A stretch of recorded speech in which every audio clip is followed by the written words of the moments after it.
Iggy Pop signed that, and James Williamson signed that.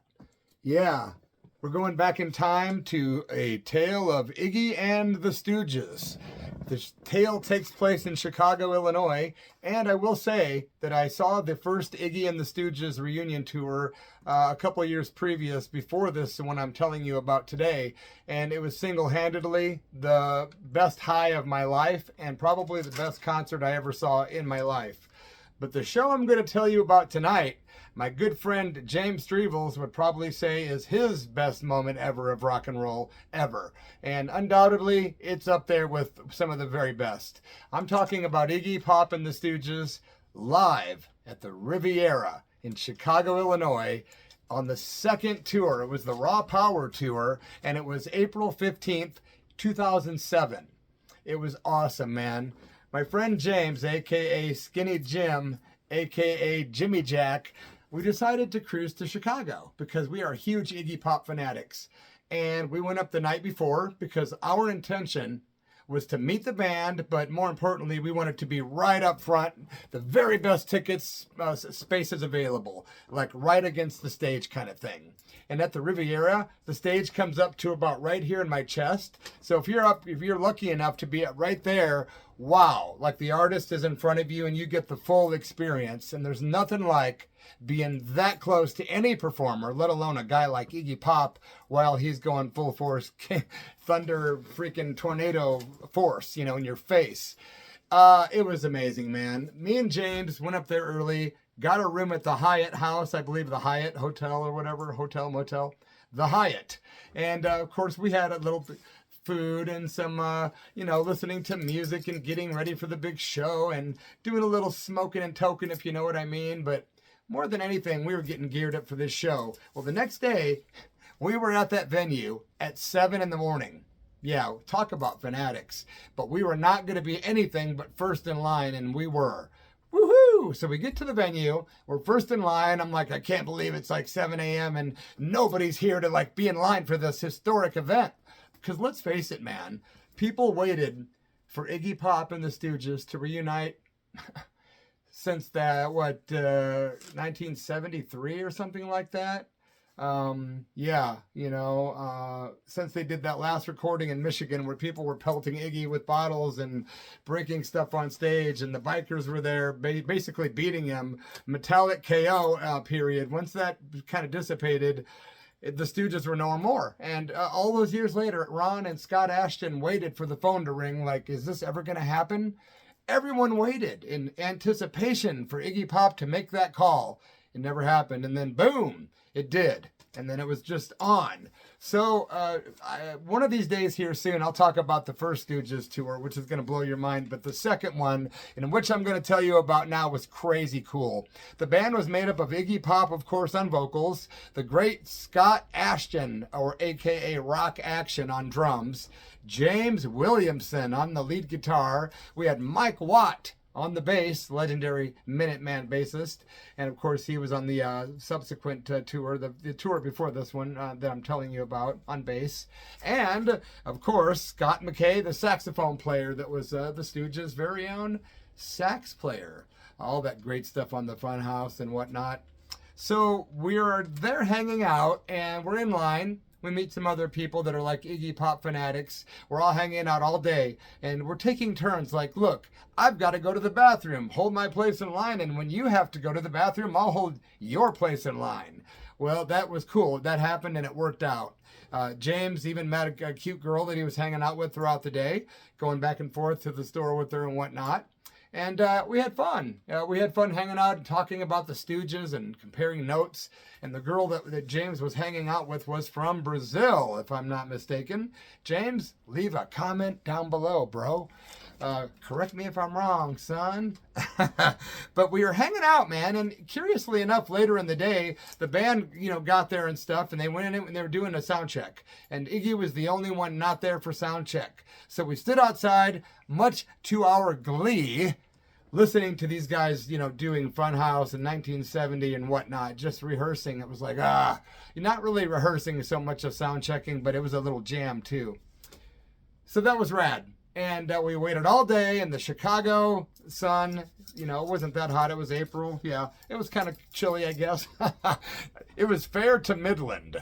But anyway, eventually what happens is the band comes out and me and James are able to find out where they're at, and nobody else was kind of paying attention.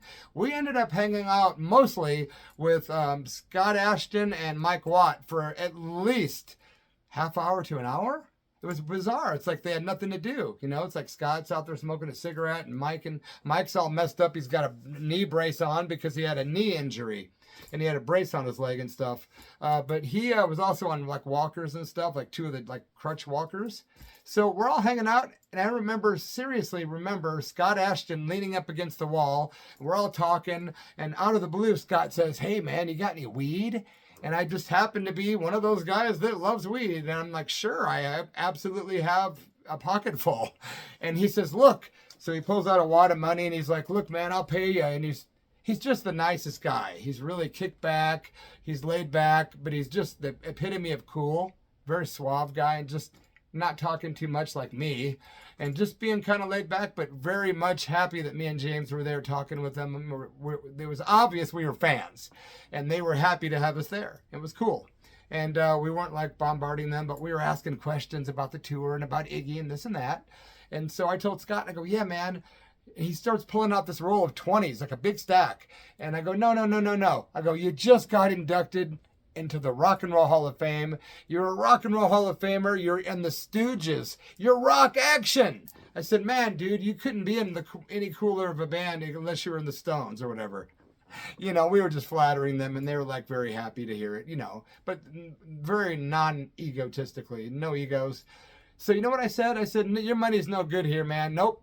No matter what I needed, I wanted him to have this as a gift to show my appreciation to the rock gods." And I told him so. And I said, he's like, "Oh, man, you're too kind." And I said, "But I'll tell you what, I'll give you all the weed in my pocket. It's yours. But if you'll just smoke a joint with me." And he says, "Oh, man." And he goes on to tell me that, "Look, I'm 72 years old," I believe he was. And he says, "Look, man, in the old days, I would have taken you on in a heartbeat. I would have smoked the whole thing with you." He goes, "But these days, bro," he goes, "I do my gig, and then I go back to the hotel or wherever I'm at. I smoke my joint. I listen to a little music, watch some TV. I crash. I relax for a while. Chill out, you know." And I totally respected that, man. I said, "Thank you for going through all that, explaining that to me, you know, kind of thing." And so I took out my, I had about 1/4 ounce in my pocket, maybe an eighth, a quarter, I don't know. And I just said, "Here, take it. It's yours. I want you to have this." And he was very grateful. He was very cool, willing to pay money. And I said, "Nah." And him and Mike Watt were fun to talk to. Mike Watt's got a great sense of humor, plus super intelligent guy. And we also got to hang out a little bit with Steve Mackay and James Williamson. They were more quiet, kind of in their own little deal. But it was so awesome, man. It really was. And me and James were both getting pictures like the fanboys that we are. And hell, we're both artists, and we all came from the same place, being fans of these guys. So of course we're going to be freaking out, hanging out with the people that we grew up listening to. You know what I'm saying? It was amazing though, man. Just amazing. When those guys started playing, there was no opening act, first of all. When I first saw the Stooges reunion tour a couple of years before, the opening act was pelted with garbage, screamed at, yelled at, stuff being tossed at them. It was really hard to watch, guys. But this time, the venue got wise and they had no opening act. I always say, when you have a guy like Iggy Pop, why in the hell would you even bother having an opening act, really? Nothing's going to come close to capturing or matching the energy. And I know that's not the intent of an opening act. I get it. But the truth is, you don't need an opening act. With a guy like Iggy, people just want the main course. You know, I don't care about the side dish. Just give me the main course. And boy, was I happy to get there and see there was no opening act. Normally, I'd love an opening act or two. Who doesn't want more rock and roll, right? But in this case, no, man, I wanted Iggy Pop on stage, and here he came. The band comes out, here comes Iggy, and we're just like, yes, you know, and it's like, we know we're in for a treat. Because the first tour consisted of them doing the first couple of records. This was Raw Power, Kill City. It was just the stuff with James Williamson on lead guitar, and it was amazing. I mean, gosh, nobody wanted to lose Ron Ashton, and I had become friends with Ron, and I've got a story about that, a couple. But when he was in the actual Stooges back in the day playing lead guitar, and then Iggy went to England and got into meeting a guy named James Williamson, who got him into the hard drugs, brought him back to the States and said, this is our new guitar player. Ron, you're now on bass. It broke Ron's heart, but he did, he did what he was asked. He did it, however, begrudgingly. No one really cared for James Williamson a lot. In the books, it's mostly written that he was the guy that was very dark and the heroin guy, and like no one really cared for him a lot. But later in life, I think he redeemed himself and stuff. I have another story about James too later. But, so what happened was all of a sudden James Williamson's in the band. So when Ron Ashton died in real life, they had already done the tour for the first couple of records, whatever, and it was amazing. But then they naturally got James Williamson back, got him on guitar. They had Mike Watt continue playing bass, and the tour went on with Raw Power. It was really freaking amazing, guys. It was one of the best shows I've ever been to in my life, without a doubt. Those guys came out, and Iggy Pop's like hurling his mic stand dangerously close to the crowd. There was a couple times that they got at least a dozen people on stage singing along. I believe during Shake Appeal and Death Trip. Yeah, Iggy was just Iggy, man. He was all over the place, sweating, cussing, yelling, just completely, physical. He's on the side of the stage. He's freaking making you think he's going to jump. It was nuts, man. But they started out doing Raw Power. They went into Search and Destroy. Gimme Danger, Your Pretty Face is Going to Hell. And just so you know, they did all 8 tracks from the entire Raw Power album, by the way. They also did Shake Appeal, 1970, Night Theme, and Beyond the Law from Kill City, in which that's an album they actually got Iggy Pop out of the mental hospital to come to record vocals because his life was so out of control with all the drugs, all the sexual identification stuff. He was a messed up dude, and it's self-admittedly. Everyone knows this stuff, And he was in the gutter, sleeping in the gutter. And then he went to a mental hospital, checked in, I think, for a couple of years and did some intensive work on himself. And but James Williamson and I don't know who else was somehow able to get Iggy out, signed out of the hospital to come and do the vocals for the album called Kill City. And when they did a couple songs from that, we were delighted. Us Stooges fans were like, woo, yeah, we're in heaven, man. And of course they did I Want to Be Your Dog, I Need Somebody. What a great song. That's one of my favorite songs by the Stooges. Need somebody, baby, just like you. Yeah, and then they did Penetration and Death Trip, Open Up and Bleed. I couldn't believe they did that one. It was cool. And then, my friends, at the end of the show, they did an encore of Funhouse into No Fun. But during that show, Iggy's having the stage people turn on the lights overhead constantly. He's like pointing people out in the audience. He's sweating. He's sitting on the side of the stage. He's letting people touch him. He's throwing stuff. He's spitting like crazy. Everywhere you go, he's got to have glasses of water to drink because he's constantly dehydrated, and he's just going through it, throwing bottles, chucking them. And it's crazy to watch him go through like a case of bottles during a show. The guy's a freaking machine. I got to tell you, man, Iggy Pop is like the god of rock and roll. They say that Elvis Presley is the king. Well, people, I got to tell you, Iggy Pop is the god of rock and roll. And I'm not saying that to go against anybody's religions. I'm talking about rock and roll as its own religion, my man. I am. So, yeah, what a set list, man. It was crazy. It was 75 minutes long.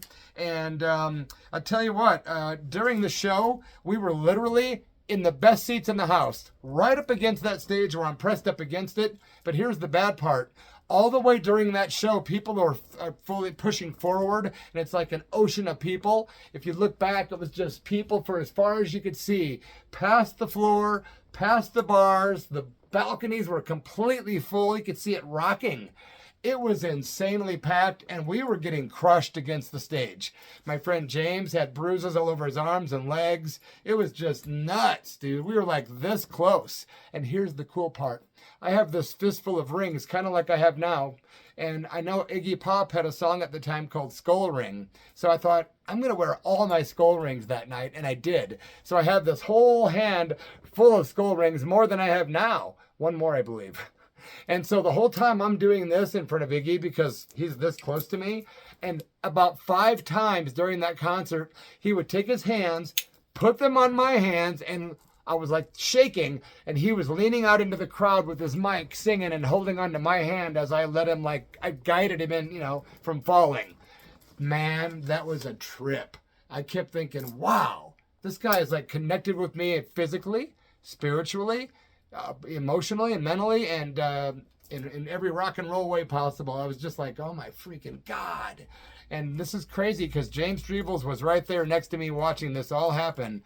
And the guy's leaning on me like over and over and over. And I'm like, Iggy! And he's like sweating on our faces, man. He's like down, up over us, and sweat's coming in our eyes. It's like, what a trip. It was very interactive. You could say it was a three-dimensional experience. Iggy Pop in 3D, baby. So you know what happened? When that show ended, Iggy Pop literally goes off stage. I look back, I see like a throng of young women, maybe from in their 20s, 30s, like 5, 6, 8 of them, really beautiful women. And I'm thinking, Iggy Pop is still such a player, man. Oh my gosh. And I was like thinking, the days of groupies aren't like they used to be, but for Iggy Pop, they appeared to be. I don't know what to say.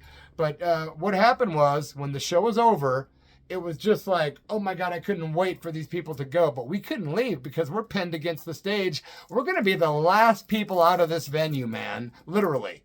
So we're like waiting and waiting for people to file out. It took forever. While I'm waiting, I'm sitting there pinned up against the stage, literally like this, pinned up against it. One of the stage crew comes running out as fast as he can from the back all the way towards me, like straight towards me, a beeline. And I literally thought this guy was going to come and kick me in the face and that I'd done something wrong, or that maybe it was just some guy on drugs. And I was freaking. I started covering my face thinking, uh-oh. And this guy stops abruptly and hands me this rolled up white tube. But what it was the set list. He said, Iggy wanted me to give this to you. And he runs off. Unbelievable. Again, James is my witness to this stuff. And that set list was the one that was on the stage in front of Iggy somewhere or whatever. I think right up there somewhere. And it was rolled up and given to me as a gift. I was freaking blown away, man. I guess it was that connection that we had, and that I was right there, the one right in front of him, me and my buddy James, right there. And I think that it was that connection, and he saw me, and he just, the whole thing. And I don't know, but man, that was amazing. I hate to say it, but I lost that flyer. I got it autographed too that night by Ig, but I lost that flyer in the 2020 Alameda fires out here in Oregon. It sucks. But you know what happened?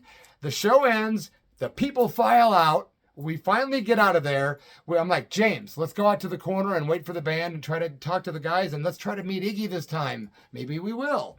So we get out there, and sure enough, we're out there maybe 10 minutes, and here comes all the guys out the side door, minus Iggy, and they're all kind of getting pictures and autographs of people, and I'm kind of like, yeah, I've been there, done that. I'm like, where's Iggy?